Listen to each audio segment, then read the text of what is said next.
Hello, it's Sonia here, The Pretty Stitch. Welcome to my channel. If this is your first time joining me, I'm so happy to have you here. So today is Tuesday, and that means it's Tunisian Tuesday. So we are going to be doing a stitch pattern, and I am using my eye hook or 5.5mm hook. You can see I just popped a rubber band on the end, and I am really excited about this stitch pattern. I was playing around with it, and I really like it. I think it's really neat, and I definitely do want to make a project with it in the future. So I don't know what it's called. I'm using number 4 yarn worsted weight, but you could use a variety of yarns with this stitch. And if you've never done Tunisian crochet before, this would not be a beginner stitch because you do need to know the basics. So I do have a complete playlist that goes over the basics to get you started with Tunisian crochet. So to do this stitch pattern, you will need to chain a multiple of 2. So why don't we chain, let's do 14.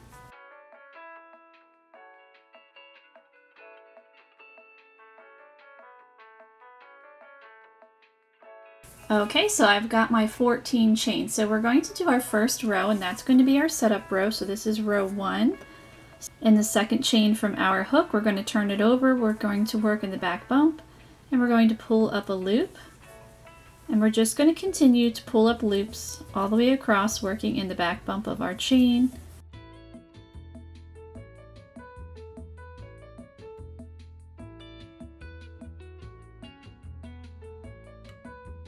Okay, so this is the forward pass. So Tunisian crochet is worked in 2 parts. Each row is 2 parts, and the first part is usually called the forward pass, which we just did. So that means you're putting your stitches on your hook. And then the second part is when you're taking your stitches off. So that's often called the return pass. So we're going to be doing the return pass now. So to do that, we're going to yarn over, pull through 1, yarn over, pull through 2 for the rest of the row. And row 1 will be complete.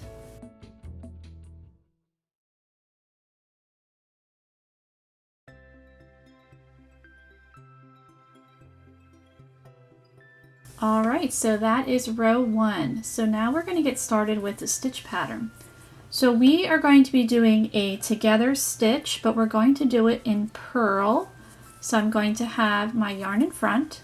I'm going to insert my hook in the next 2 vertical bars and work a Tunisian purl stitch. So if you don't know what that is, as I said before, this is not a beginner stitch, but if you know the basics, which that would be Tunisian simple, Tunisian purl, and Tunisian knit, you can do this. But if you want to learn those stitches, again, that's in the playlist, and I will have that linked below.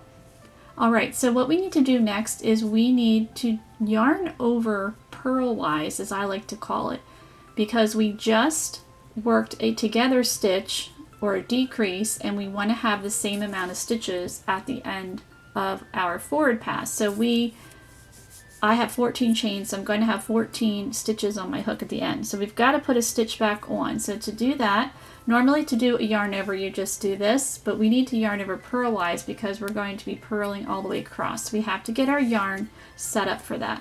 So you're going to have your yarn in front, you're going to take it in the front, to the back, and to the front again. So now we're ready to go for our next purl stitch. So we're going to insert our hook into those next 2 vertical bars and work Tunisian purl. And then we will yarn over purlwise again. So we're going to do that all the way across. So yarn's in front, back to the front again, and working Tunisian purl all the way across. Yarn over purlwise.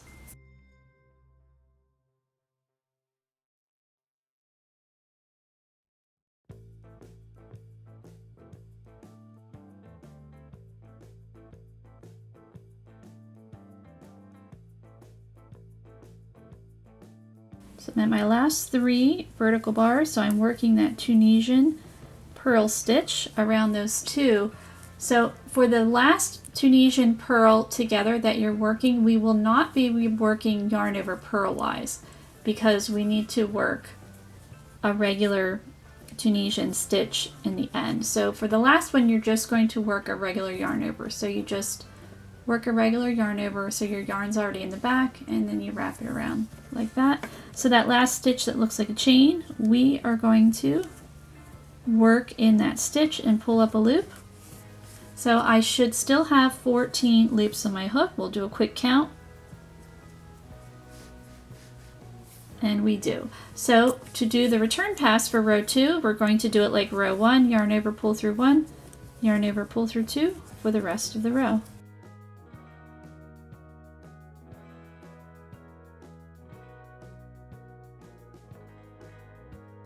Okay, so now we're ready to work row 3. So row 3, our first stitch here, we're going to work Tunisian knit. So you're going to insert your hook through that stitch, pull up a loop. The next one, we're going to work Tunisian simple. And we're going to repeat that across. So Tunisian knit, Tunisian simple.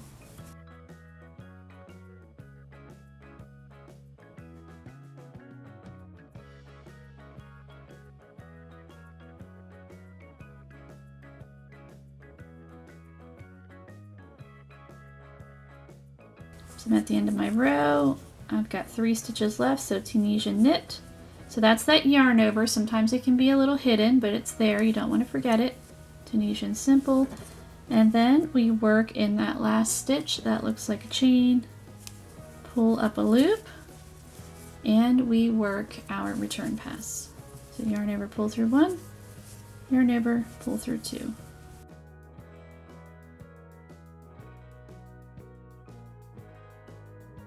Okay, so we finished up row 3. So to do this stitch pattern, you're going to be repeating rows 2 and 3 for however long you want your swatch, and you're going to end on a row 2 before the bind off. So we'll do a recap on row 2 real quick.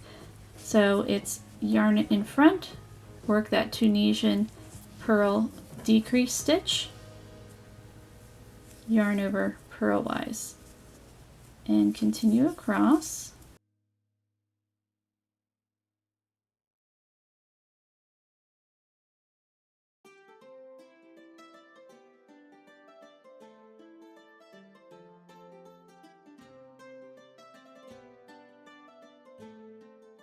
And then in that last Tunisian decrease, you just work a regular yarn over and finish up in that stitch that looks like a chain.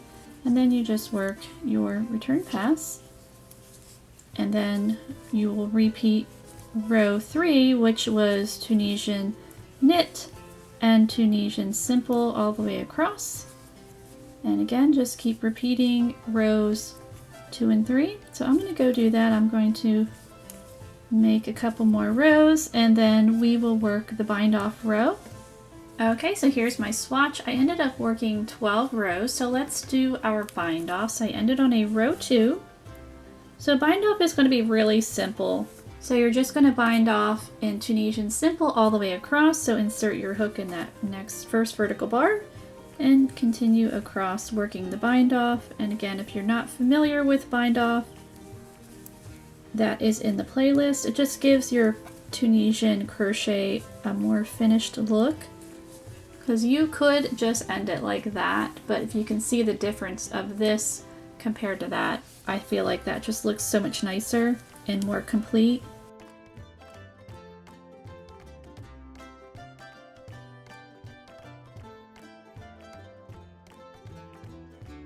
And then work in that last stitch through that chain and finish the bind off. So this stitch curls a little bit, but not too bad. I think it's really, really pretty. I actually think if you look up close, it almost reminds me of like little stars in a way. I don't think it's showing up real well, but I made some other swatches with it because I just was having a lot of fun. Now this one I did not do the bind off yet, but you can see it with, this is number 4 yarn, and I believe I used an H hook, so you can see the swatch is just a tiny bit smaller using the same type of yarn but a smaller hook.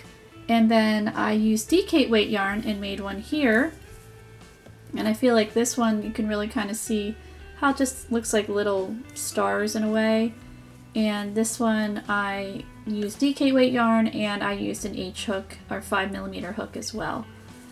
But I do want to make a project with this stitch. I really like it. I think it's really neat, and it's really quick. I think it stitches up very quickly, which is nice. So you can see it does curl a little bit, but I think if you made a big project with it, like a blanket or something, then the weight of it would help it to straighten out. And also you could add some purl stitches on the end to kind of help with the curling. So I hope you enjoyed this tutorial, and if you did, please like and subscribe, and thank you so much for watching.